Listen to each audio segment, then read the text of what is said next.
I'm Drew Breezy, and this is the Comm Center. We're going to use our collective credible experience to bring you the first installment of a multi-part series of a fascinating case out of Clayton County, Georgia. It's the case of Hannah Payne, who was part of a traffic crash that turned into a man's last breath, and that wasn't injury from the crash. She was tried and convicted, and we'll play all the 911 calls from all the witnesses and from the defendant herself. Also in our series, we're going to talk about the role of courtroom testimony and demeanor. Was this an ingredient of a defund the police stew that made way for a greater need for vigilante justice?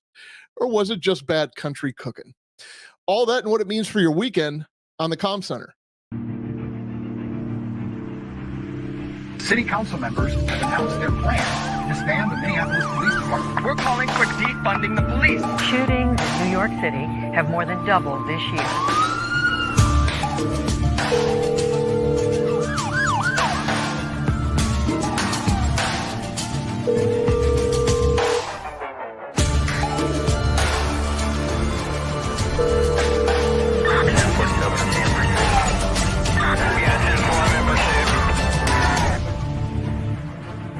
I love that song. Wake Up America. It's the Comm Center with Drew Breezy. It's a TV show on the internet about two best friends who are summoned by the mothers of two opposing inner city gang leaders, told to mediate old beefs, do turf wars, and one hilarious misunderstanding using the power, both empathy and sheer tyranny of will restore a reasonable level of bloodshed to the streets.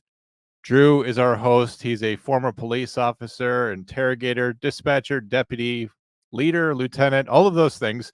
Almost 29 years, not 30 years, not 29 years, but 28 years and 11 months. You have to constantly reduce it down. I'm John. I'm an active 911 dispatcher in the field. I've been doing that for just slightly over 9 years. The amount I've been dispatching is not a complicated number. Drew, how have you been doing this past week? I haven't seen you. How are you? I've been amazing. Just doing my thing. It's summer, and my young shadow Jackson and I have discovered the joys of wiffle ball. So we are definitely refining our rules and playing, from driveway to opposing sidewalk as the home run fence. And man, he's getting good. What's the difference between wiffle ball and t-ball? Is that the same thing? Oh no, wiffle ball is a whole deal. There's an official wiffle ball, by the way. It's a plastic ball with like I wiffles in it. No. It's got I wish we had a computer near us that we can Google an official wiffle ball, but it's got I can't think of the name. Not ovals, but it's got these oblong shapes all the way around it, so that air can get into it. So when you throw it, air can push it down, air can push it right, air can push it left. So it makes for wacky, curveballs and sliders and such. And we're just it's actually a great exercise in hand-eye coordination, and we're having a blast with it. I was well known for playing one game of t-ball, which I did not even complete. So that was my histories of my sports career. Were you thrown out by the umpire in your well, I didn't drop the bat, and I don't know. I don't remember what happened. All I remember is there's no way I was there the entire time because I don't have enough memories that span the length of an attack. I don't remember being at bat more than one time, so there's no way. There's no way that I played an entire t-ball game. So if you ever wondered, like, what's the floor on athleticism? Like, who's the worst person to ever attempt a sport? It could be you. It very well could be me. Folks, if you want to reach out to us, you could do so on Instagram. You can reach Drew at what? Say, Drew, you can reach me at what? At difficult to look at pictures. That's where you could find me. You can also find us at the Comm Center. If you're watching us on YouTube right now, make sure you're hitting like and subscribe on that video. We would appreciate it. So you can keep up with the Comm Center. You can watch future videos. And also doing the same thing on Rumble. If you're watching on Rumble, make sure you're hitting like or subscribe. Whatever it is that you do over there, follow on Rumble, whatever it is. If you're on Apple, stop and take a minute. Give us a 5-star rating and review. Let us know how much you love us, because frankly, we need that kind of validation, and so does the algorithm. On Spotify, a 5-star rating will suffice over there. If you're on Twitter, you can find us over there. Not a whole lot of content, but hey, we technically exist there. I think it's I think it's the law if you're a social media guy that you have to appear on X, unless you're boycotting it for like Political. social justice, Yeah. virtue signaling reasons. Also on Facebook, we have a robust group over there. That's what our target audience, I would say, is all the people who are right around 40 and remember when Facebook was just a college thing. So Right. we've got an interesting case. I really have to commend you, Drew, for digging this up and bringing this to our attention because it's really a phenomenal one. And of course, I say that in a totally backhanded way because I'm the one that found the case. Yes. But this happened. Was it late 2023? Is that when this case happened? For somehow I've done all this research and yet the exact date of when this occurred. It may have been 2021 because the trial right. was in 2023. That sounds right. So yeah, it would have taken a couple years to adjudicate. We've got 4 911 calls on this. I have to say, listening to these, it sounds pretty routine, and then it goes to a pretty insane place. Obviously, if we're even talking about it in the context of vigilantism and defunding the police, what does it all mean? We'll kind of go through it step by step. Whenever you're ready, I'll probably go ahead and play the first one. Yeah, how about it? Why not? So this is the first one. This is a 911 call made by one Hannah Payne. Hannah Payne is a motorist, just trying to make her way through this crazy world, trying to get from point A to point B without killing a guy. And she calls in and she reports a collision. I'll go ahead and play it. Clayton County 911. What is the location of your emergency? Yes, ma'am. I'm actually on Forest Parkway and Clark Howell Highway. And there was just an accident. I'm sure they've already called, but I just witnessed it, and I just wanted to make sure that I guess call the police as well in case they didn't. What were the kind of vehicles involved? It's a red Dodge pickup truck. I think it's a Dakota, and a semi was involved. And the red Dakota ran the red light and slammed into the side of the semi. It doesn't look like we received any reports on it yet. I'll go ahead and put in a call here. Okay. Red Dakota. And were they on Forest Parkway or on Clark Howell?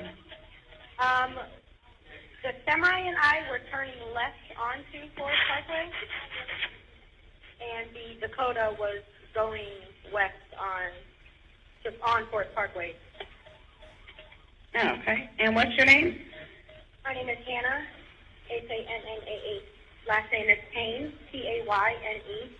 And what's your callback number? Redacted. We appreciate you calling this in. We'll get someone out there and try to assist them. Okay, thank you. Thank you. Bye-bye.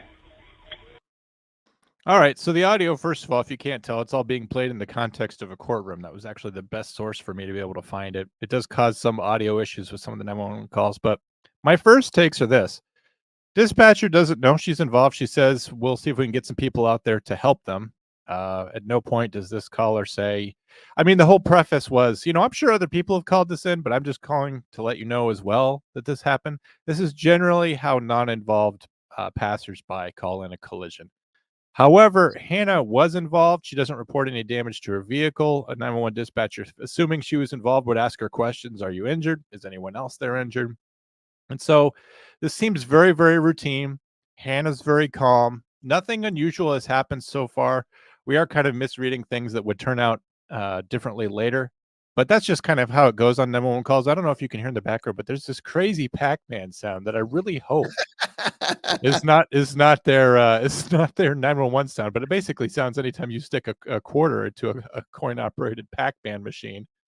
That would drive me nuts if that was the 911 call. Drew, nothing really so much to say so far. I mean, this case is going to get wild, but so far it seems pretty tame, don't you think? That's when you eat the super pill in Pac-Man. That's when you eat the large dot and the ghosts turn blue, so you can I guess they're ghosts, and you can chase after them and eat them as Pac-Man. His whole life was about those goddamn dots, or those ghosts or fruit. But at any rate, I like what I like your observation because I'm telling you, I got hyper focused on the background noise, so I didn't realize I was associating it to a game room when I was a teenager. But it was there was a lot of activity in the back end, and so she was like, the dispatcher, the call taker was saying, "Well, we haven't really received anything yet, but the phones are going crazy in the background. It seems like so." Maybe a lot of people are driving by and starting to pick up on on what happened out there. So Yeah, maybe when you have maybe a- that's normal. I don't know. yeah, when you have a major incident and all of a sudden you have lots of 911 calls pouring in at the same time, and believe me, I have recent experience with this. You have to kind of say, like, does anyone have any more information? Does anyone have any more detailed stuff? Because a lot of people could drive past a car accident, right, and see like, oh, I see a semi and a red pickup truck and a third vehicle involved. And that's really all they got. They have no information. So you kind of hope, hey, maybe the next caller is actually one of the people involved. Hannah, like I said, is someone involved, but we don't know that yet. So we're going to go ahead and go to the next 911 call, Drew. This is from a witness to the crash. This one is a star 911 caller. I actually at one point had debated keeping all this out because, there's a lot of like extraneous information in here.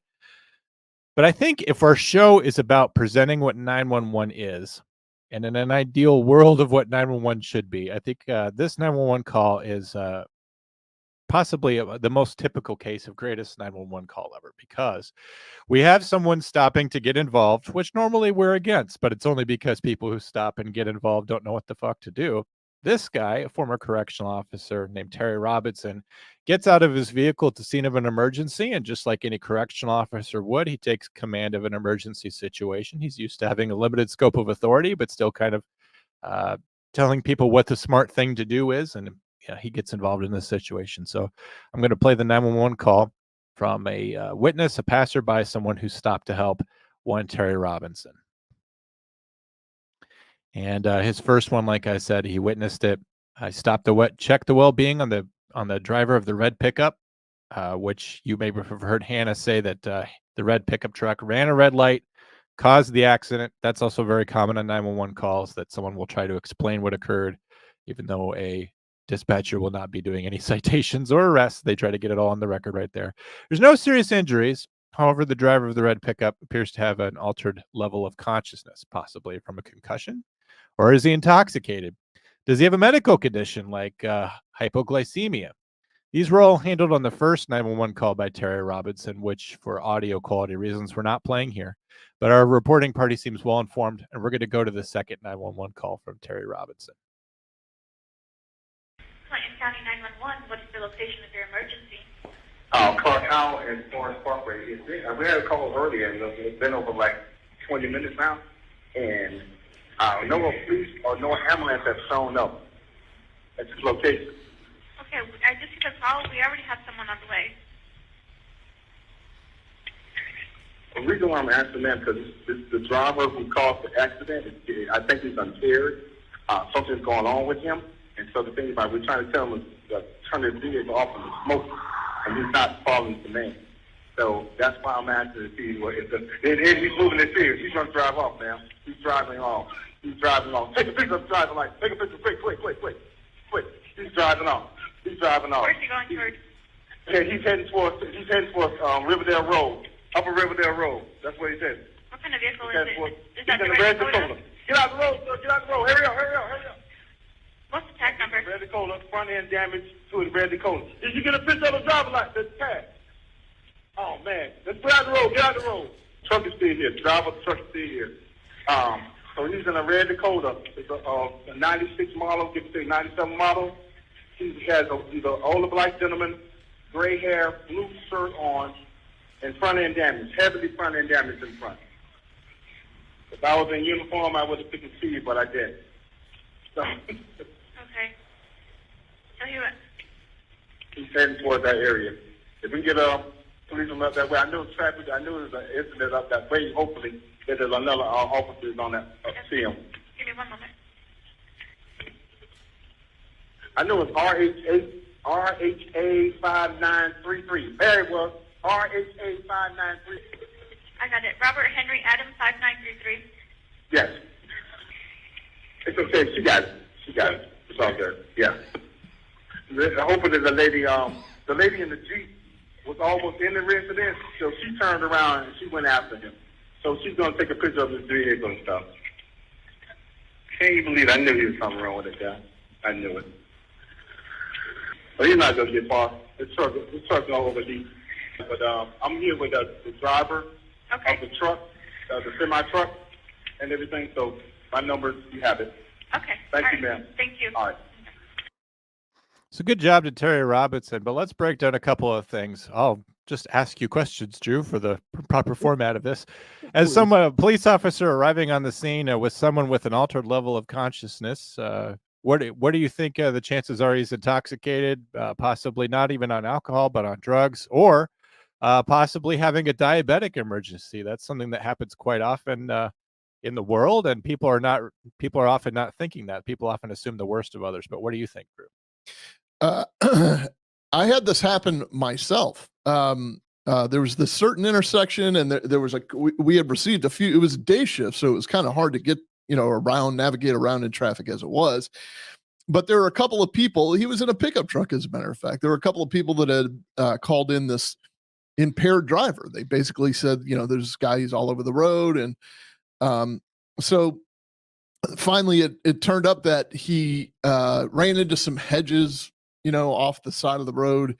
So he drove over a sidewalk and ran into some hedges, and that's where I caught up with him probably just after that happened.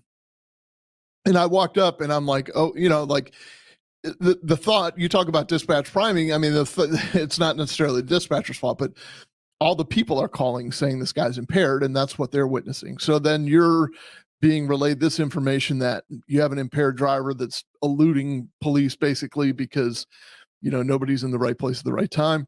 Then finally I run across this guy and I'm like, man, this, here's this drunk guy. And I look at his eyes and I'm like, something's not right here. I mean, like he was slurring his words classically, like if he was drunk or whatever.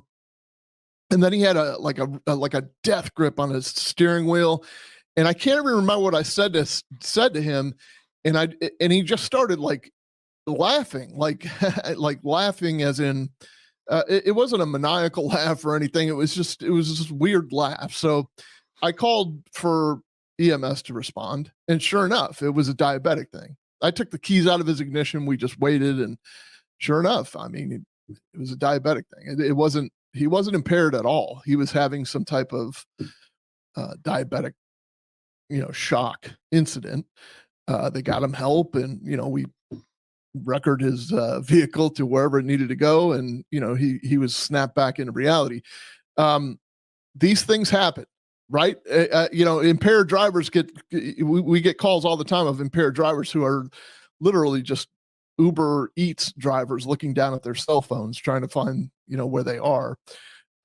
We get sometimes back when people smoked, there'd be people that like literally dropped lit cigarettes while they were driving, and they'd be all over the road. So just because somebody says it's an impaired driver doesn't mean it's an impaired driver. This is a little bit different because this is an accident, and they talk to this guy and they're having some kind of conversation with him. But if they're not thinking in terms of, well, this could be a medical emergency, then yeah, I see why they think that it's an impaired driver. The witness, the corrections deputy, from Department of Corrections, he was a phenomenal witness. If he hadn't remembered the tag and Hannah hadn't got the tag, we still would have identified that guy, because he's right. The guy's probably going to overheat at some point anyway. And but that does make a difference in the initial call, by the way, to 911. Like, are there any injuries?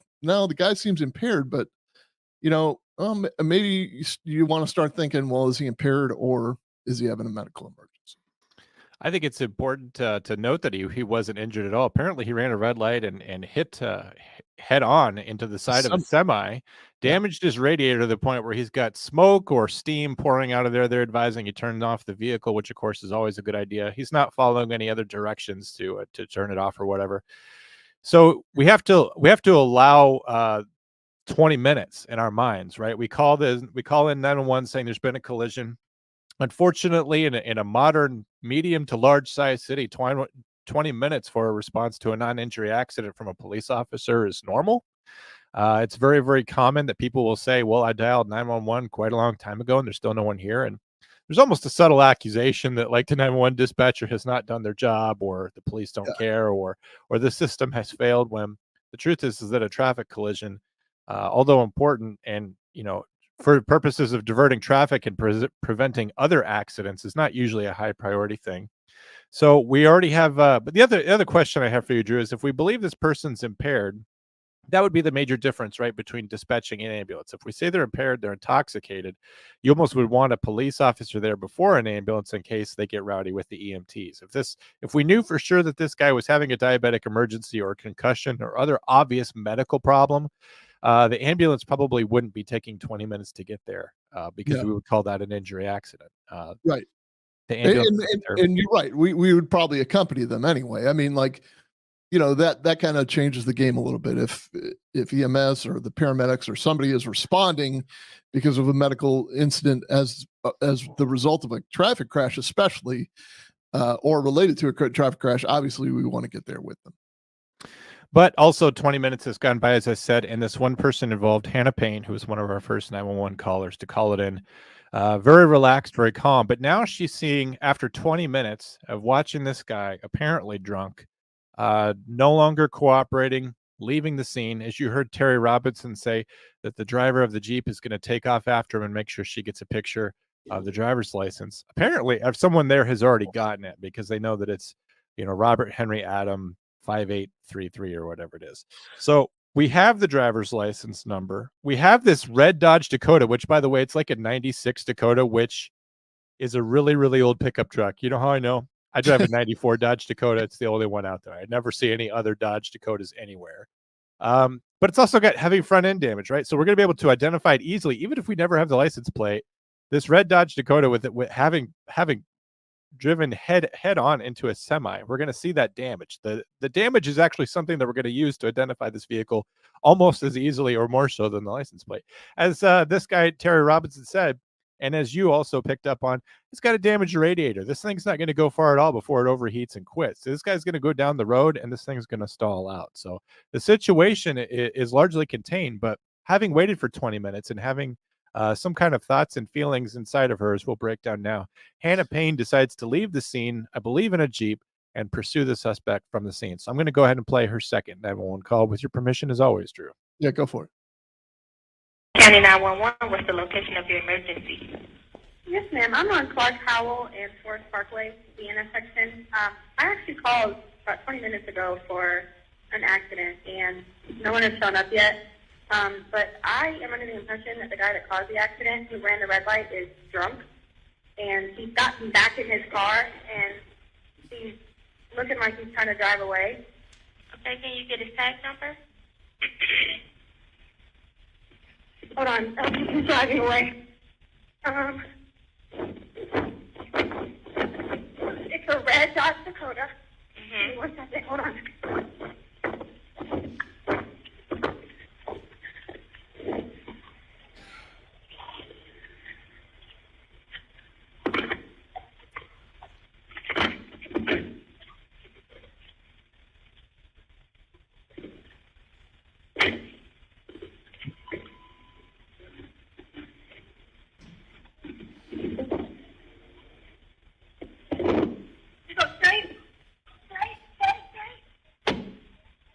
Okay, so he is going west, down down Forest Parkway. Okay, so you couldn't get a tag number? No, but I'm catching up to him right now. Okay, ma'am, we actually do not want you to chase him. We just want you to be safe. And I understand. To chase him.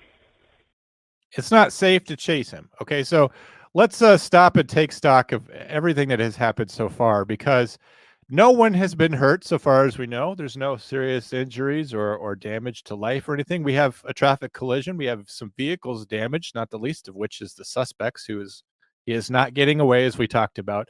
But Hannah Payne, after waiting 20 minutes and seeing this guy standing around not following orders and then deciding he's not apparently not responsible for anything and he's going to leave the scene, she seems sort of incensed by that. or she seems at least super committed to getting that driver's tag number, the driver's license number down there in Georgia.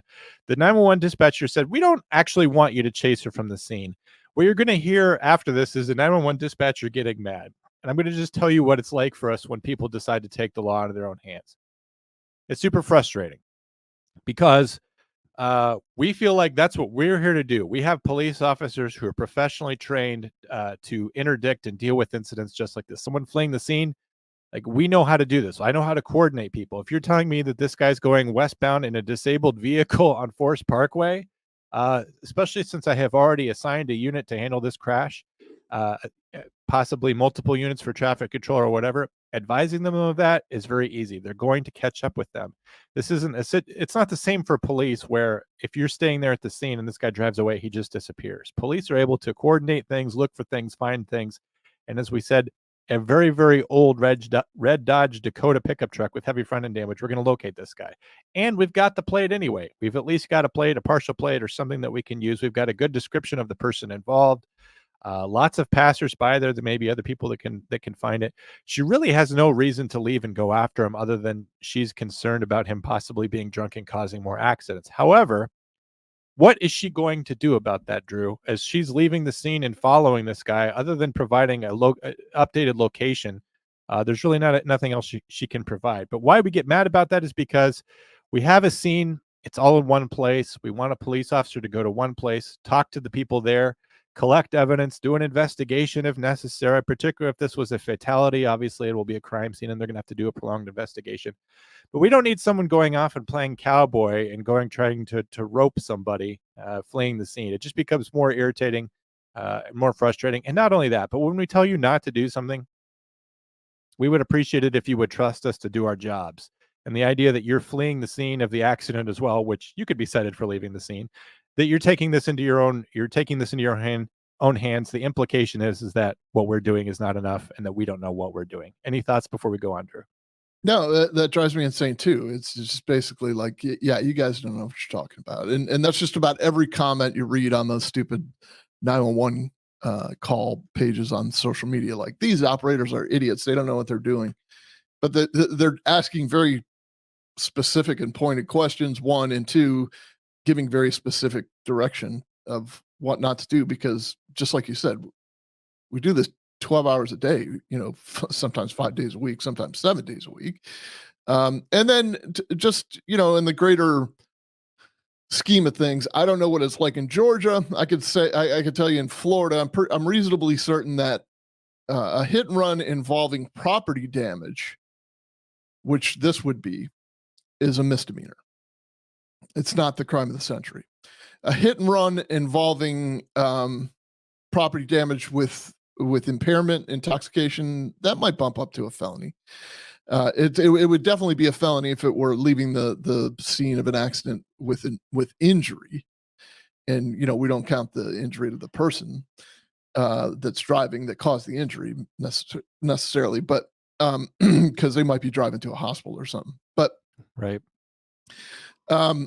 This is not the crime of the century, though, to the untrained eye, and it's understandable. And this is why I said a couple episodes ago, I get it. That's exactly why I joined, because I want to be able to solve the mystery. I want the thrill of the chase, so to speak, or whatever. But I went through the academy to do it, and I learned what a misdemeanor and a felony is, and I know what a crime is, and so if I were not trained, I would have to rely on the professionals to do that. And to do that, you would call 911 and take their advice. And if you don't take their advice, well, you're kind of taking things into your own hands at that point. I think at the risk of spoiling something here, I think she does want to take the law in her own hands. And I think she does want to be maybe a wannabe police officer. But I'll let the audience make that determination for themselves. She says, "I'm just going to get the tag number." And I'm just going to get the tag number, if nothing else. But I am going west down Forest Parkway.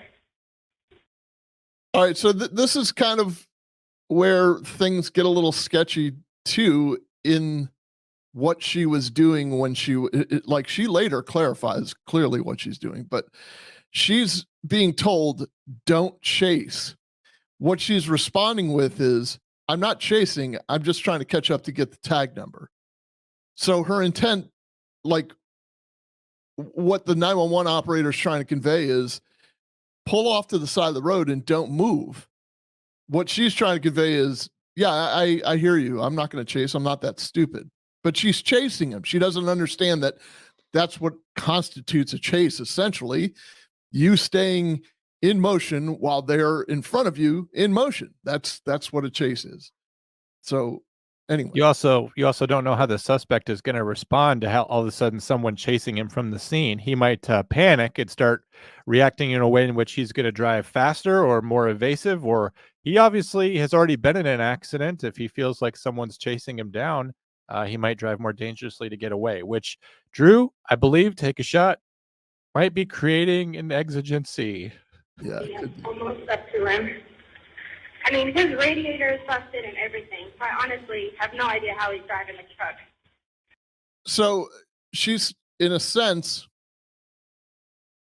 creating her own prosecution here. She's saying all of the things that they're saying. Yeah, she's not thinking of that at the time. I guarantee it. Maybe no, she she thinks she's won with the prosecution, though, Drew. If she thinks that she's a self-deputized agent of the law here, she feels like the dispatcher's on her side, the cops are on her side, and that the state's attorney's office is going to see it her way. She doesn't see herself as a third-party citizen getting involved in something that's clearly a police business. So, in a sense, she has just deputized herself, and that's why she's giving her direction of travel and all this information to the state, to the dispatcher, to the police. Yeah, but not only direction of travel, she's saying specifically, I don't even know how he's driving right now. That car's going to die soon. Yeah, right. So all the more reason to stop, turn around, return to the scene. You're going to catch him. The way that it is a Georgia tag. License plate is RHA as in Apple 4859. Okay. Was that the same tag he gave? No, it was not. So if you can go back to that location where the incident happened, it's because someone is actually on the way to you guys now. Okay, well, there's a police officer there, but he is drunk. I'm sorry, but I'm here to tell you I'm not going to follow him because he is going to cause another accident. So I will stay behind him until an officer can get to us, but until then, I'm not moving. So this is the moment she becomes a vigilante, though, Drew. She says, there's a police officer back there, but there's no police officer here, and so I'm here. And even though he's driving in a disabled vehicle that is surely overheating, I mean, it's already been turned on for 20 minutes without a radiator as it is. Now he's driving. It might get a little bit of cooling from the air passing over the manifold. Believe me, that's exactly how I keep my engine cool in my Dakota. But his vehicle is going to stall out here shortly, and he's not going to be able to hurt or run into anything. And not only that, but before he stops, because he's not going to stop for lights and sirens that she doesn't have, the only thing that is going to stop him is that breaking down engine. So what is her plan, right? He's drinking and driving. She says, I'm not going to discontinue pursuit as long as I believe that he's drunk, which she's also, by the way, not professional enough to make that determination. What's her plan, though, for interdicting, right? If you're chasing a drunk driver, you're going to light him up, lights and sirens, trying to get him to pull over and immediately stop the action. She has no lights and sirens. She's just waiting for him to either hit and kill someone else so that she can report on that in live in real time, or wait till the engine to stop. So what her plan is, I don't know, but I think we have to dissect this even deeper, Drew. This is not about what her plan is to interdict a crime. This is about her sense of right and wrong. She doesn't like that this guy ran a red light. She doesn't like that he's drunk. She probably really doesn't like that he didn't get hurt, that all these problems have happened, that he is not taking responsibility for it, that he continues to be intoxicated, that he's putting other people in danger, and she's mad about it. Right. So she's got this emotional response that most police officers don't have. Some of them do. Some of them are mad at the disregard that others have for other people's safety. But she's mostly at this point chasing because she's mad. And you can hear that. She says, I'm not going to chase this guy. This is the moment when she switches over to villain. Drew. She says both, though. She says that she said, I'm not going to chase him, but I'm definitely not going to not follow him. Which was there's a double negative in there somewhere, but it's essentially saying, look, I am not going to sneak into this baseball game, but I'm not going to go through the admission gate. Yeah. It's the same. You're saying the same thing. I don't know if she's not thinking that, or if she has a different definition than everybody else, or what. I mean, it's just, you're saying the same thing, but you're being told not to do that. And what you're essentially saying back is, well, I know better than you. And, or maybe you don't understand, but this is what I'm trying to tell you. You got to listen. You're the one that's called 911 for the help, the advice, the whatever. You got to listen. It's not just I'm calling 911 for an ambulance and hanging up. There are questions that need to be answered, right? So I think that she's taking a huge risk, obviously. I don't know what her intent or her motive was, but you're right. It's the same as we would say in any road rage case, where the second driver gets the shit beat out of them. Like, what were you going to do? What did you think was going to happen when they stopped? I think that's fascinating that you call it road rage, Drew, because I think at some point it actually transitioned to that. I think she is mad, and I think that's what's happened. So let's see what the 911 dispatcher has to say in response to her insistence that she will follow from the scene. No, that's what I want. I want you guys to go back to the location where it happened, and an officer will be out there momentarily, okay? Nothing from her.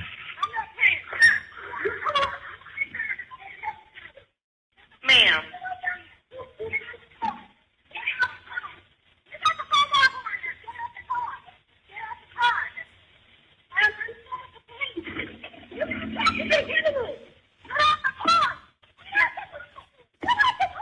Ma'am.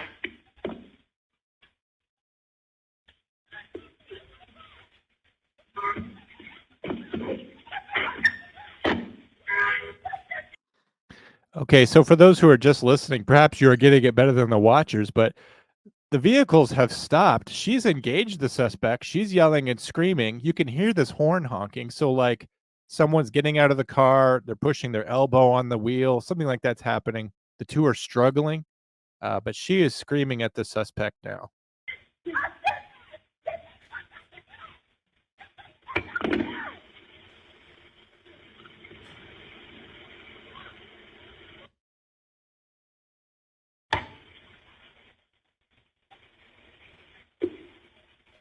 Ma'am!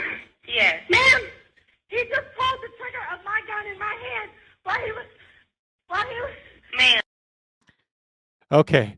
He just pulled the trigger of my gun while it was in my hand. Drew, do you want to stop here for a second and like break down what all this means in terms of what she said, what actually happened, and its implications in the courtroom? I don't even know how to unpack that. We actually have the interrogation. I found the interrogation to be underwhelming. I get her.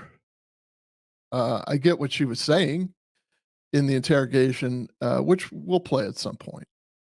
But first of all, this is the first I'm hearing about a gun. Yeah. Am I missing something? No, we had not heard that Hannah was armed at any point. She never said, I intend to perform essentially a felony stop and take him at gunpoint, which you have to wonder, right? We're missing context. Last we heard, she said, I intend to follow, get the tag number. Almost no time has passed at all, right? So what happened? Did the engine finally blow up and the guy coasted to a stop and he's already stopped? Because the amount of time that has transpired really hasn't allowed for that. So there's some sort of more proactive interdiction taking place here, which of course, if you're just taking this 911 call, you can't tell what the hell's going on. All of a sudden people are just screaming. And you heard a sound. Listener, I don't know if you heard it. I indicated a pop on the screen that was probably when the gunshot was fired. But she comes back to the phone saying, man down, shots fired, citizen officer involved, citizen arrest, gone terribly awry. She's indicated that this guy essentially is shot, but that he did it himself, I guess by struggling and getting his finger in the trigger guard and then pointing the barrel at himself and then depressing the trigger, which Drew, I guess if we're doing Citizens Academy, just a reminder, if you're going to take someone at gunpoint, maybe don't get right in with a reactionary range to where they can grab your gun. Just a thought. I don't know, Yeah. Drew. What do you think about that? If you wanted to give some vigilante citizens some advice on like the best way to apprehend someone at gunpoint, what would you be telling them? Well, if you're gonna pull the gun out, I mean, your intent should probably be to use it. And if by chance it goes off, you can't all of a sudden say, "Well, he used my gun to shoot himself to shoot himself while it was in my hand." I can see what just based on again, I've had the benefit of the interrogation, but she's saying that there was a struggle that took place, and there was a very clear struggle. Like you can see the signs of the struggle between the two of them through photographs and stuff. You haven't seen it yet. We'll show it to you. But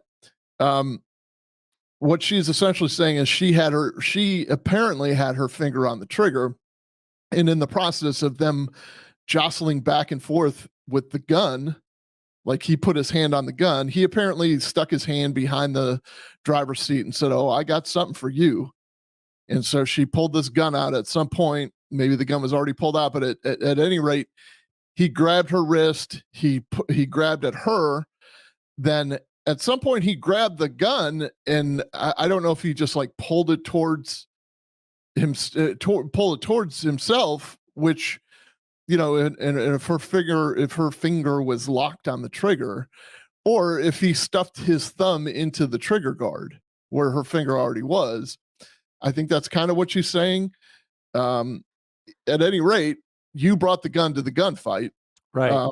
I don't know like what you expected to happen here. And there is evidence that there was a struggle over the gun because the shell was never ejected. The casing was never ejected. It was one shot. It hit him in the abdomen and it killed him. But the casing was never ejected, which would indicate that it was probably what we call out of battery, or it wasn't. In other words, the semi-automatic couldn't eject. Couldn't eject it. Yeah. Yeah, couldn't eject Because there was a casing. hand over it. That makes sense. But again, just reflecting, how did we get here? A misdemeanor hit and run. And now Yeah. she's decided that she's going to stop him with a gun in her hand. Just this situation doesn't call for it. This is not even necessarily what a police officer would be doing, Hannah. But let's see what the dispatcher has to say in response, because frankly, this should have never happened. You were not supposed to follow him. He hit my car. Okay, you got the tag number. There's a police officer down the street. Tell them to come up here now. He pulled the trigger on my gun after he attacked me. Tell the police officers to turn around from the 285 entrance and come up here immediately. So she massively made things worse. And now she has more advice for the dispatcher. You tell that police officer to get up here now. You tell him to get here immediately. Well, we had a police officer at the scene who would have been happy to talk to you and deal with it, and we would have had a police officer who could have caught up with him without getting involved into a gunfight. But you still have plenty of advice on the way that we should be handling this. Right. This is extremely frustrating. Here's the interesting thing to be as a 911 dispatcher. You could tell the anger has finally given way through the dam. Because this woman says someone's been shot. And this dispatcher's first response was, "I told you not to follow him." We're not supposed to follow him. That at this point is all the dispatcher just dumping on her, and which is something that I would probably do too. But it's not helpful, like in terms of resolving the incident, because what should the dispatcher say? And again, I'm not dumping on her. I actually She did a great job. she's my hero. Actually, it's kind of how Yeah. I feel. But what we should be saying is, how many times is he shot? Where is he shot at? Is he conscious, alert, and breathing? Is the bleeding under control? Is it safe to approach the scene? Does he have a weapon? These are all great questions for how you would resolve that. But she's so mad that she's been having to be dealing with this. Her first response is, "You should not have been following him. We told you to get the tag number. Why did it come to this? She didn't say we told you to get the tag number. She said, and you already had the tag. You got the tag number, right?" She said, "You already had everything we needed. Why did you get out and confront him with a gun?" And, at this point anyway, the ambulance is probably already, going to be sent, and this person's the one that shot him, so who knows if she's going to be giving good information here. But I just found it funny and kind of darkly hilarious that the first thing was like, we told you not to do this. Yeah, I mean, it's very sad because a man died over this. Like, he's got his own piece of the pie in this thing. I don't know if it was a true medical emergency or what, or if he was intoxicated. I don't know what the toxicology results were.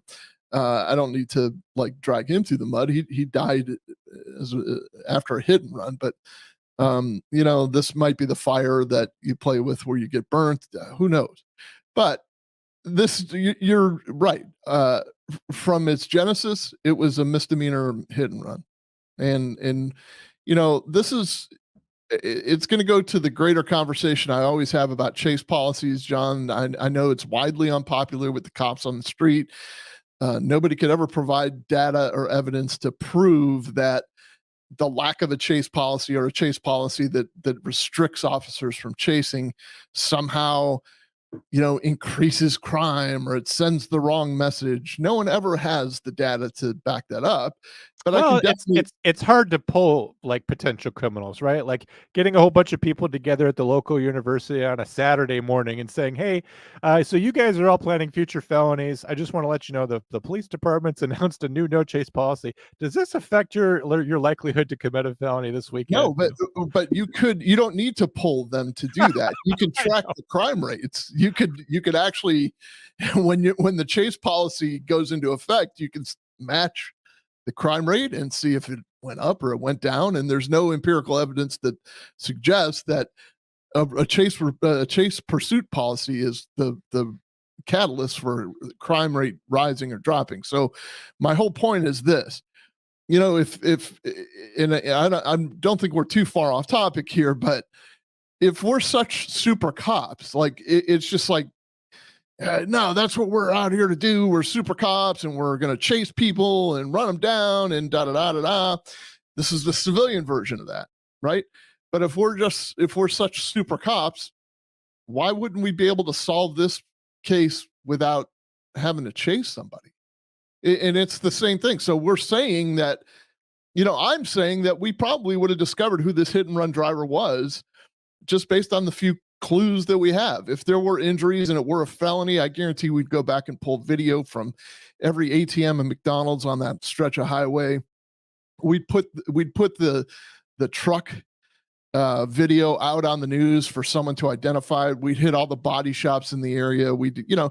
There'd be an informant. Somebody would come forward because that's what we do as cops. We're investigators. It's not necessarily just chasing them down and arresting them right then and there. It's identifying who committed the crime.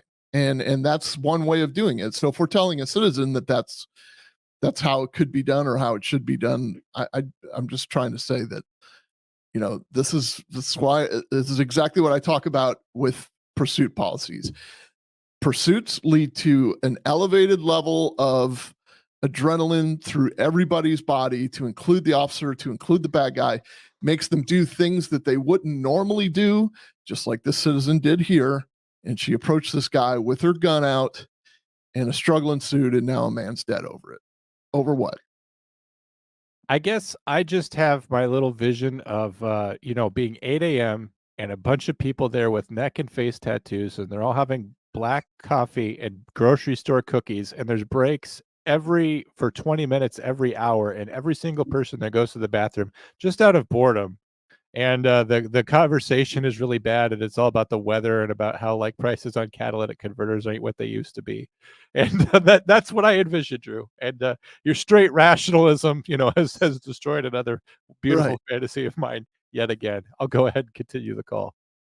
Yeah, go for it. And now he needs paramedics. I'm safe, but he ain't. Can you say? You say what happened? Okay, ma'am, where are you guys located now?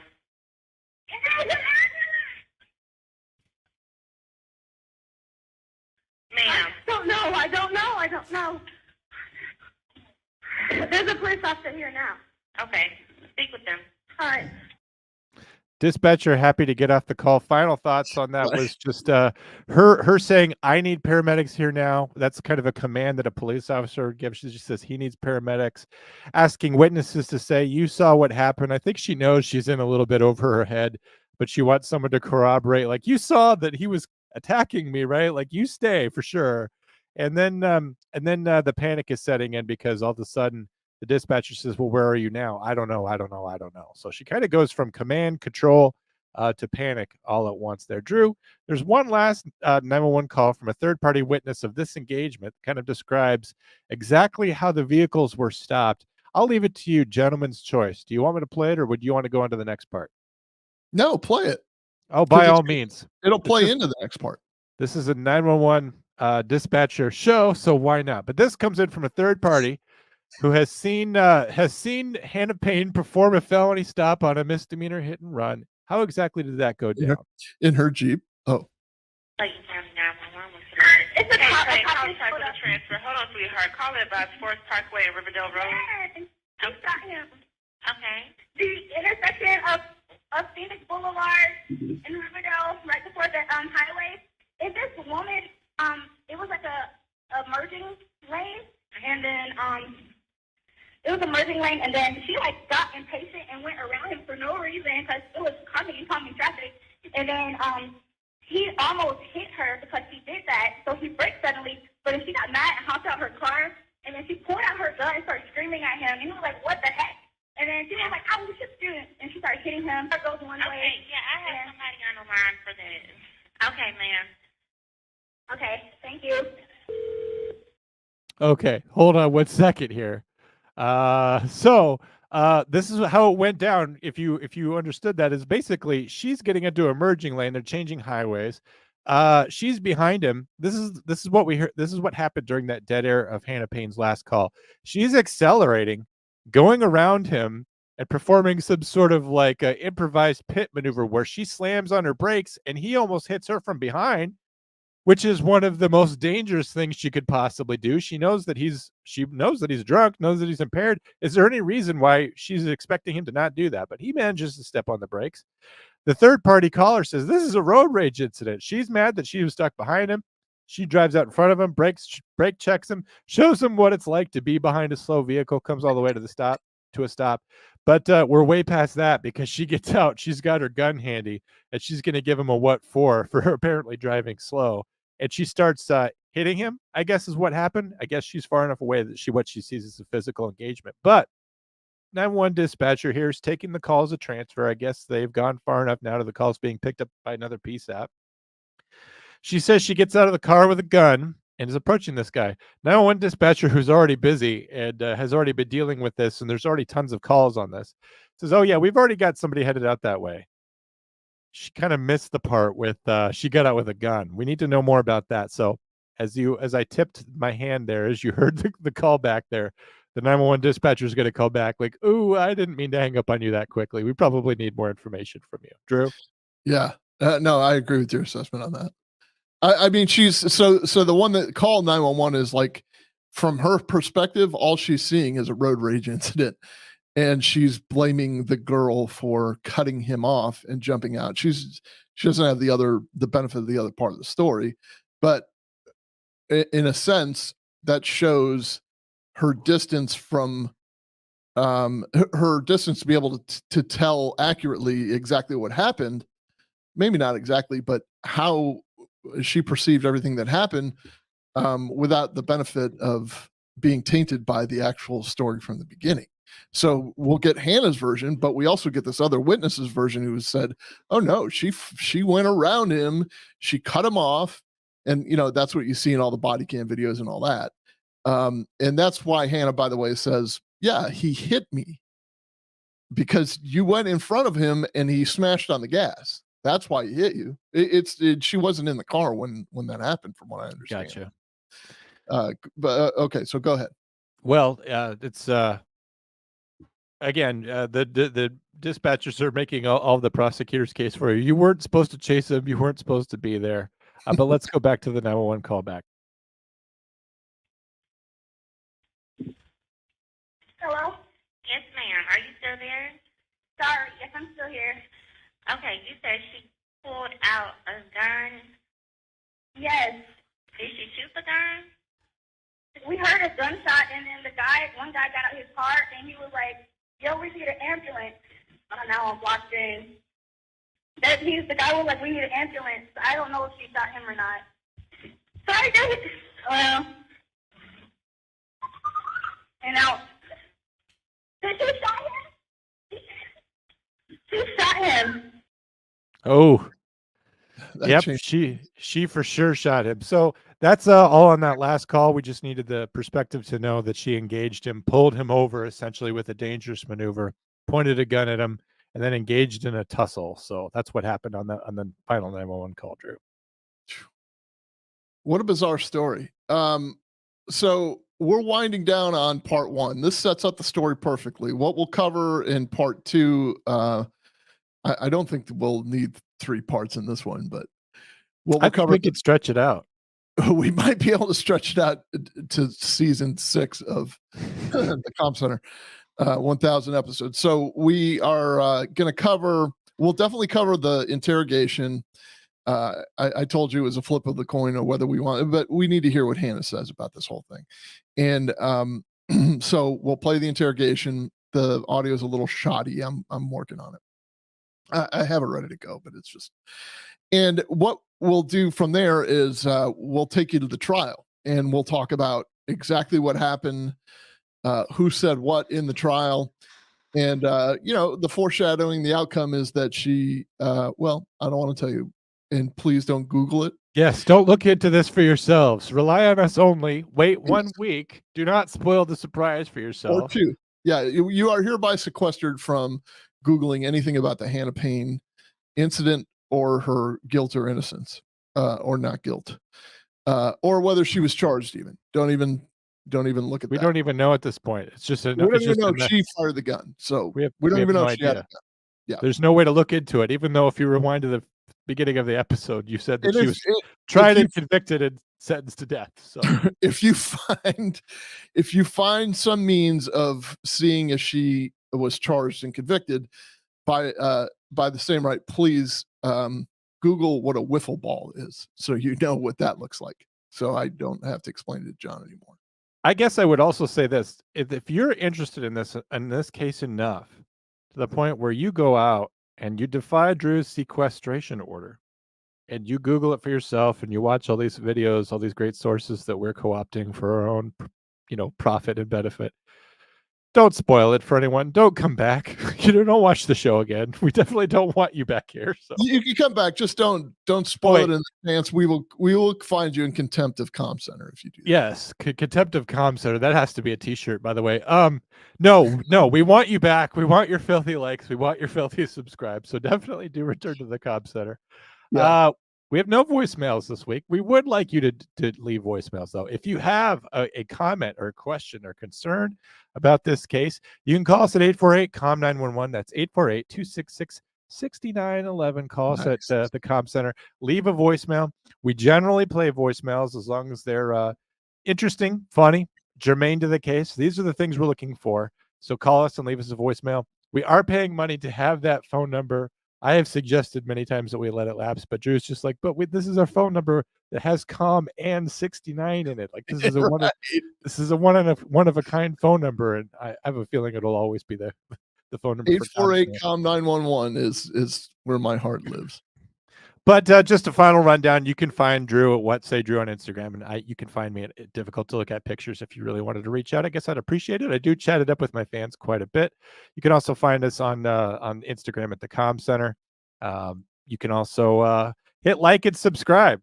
Show us that you love us by giving us more watch hours on here. We would appreciate it. We're going to be launching stuff with membership soon, stuff that's going to shock, surprise, and delight you. Rumble, also out there. Like I said, Apple, Spotify, leave us all the ratings and reviews to help us climb up there. We would appreciate it. Twitter technically exists, and Facebook. Please connect with us. We are just 2 regular guys, except that Drew's retired and has a lot more money than me.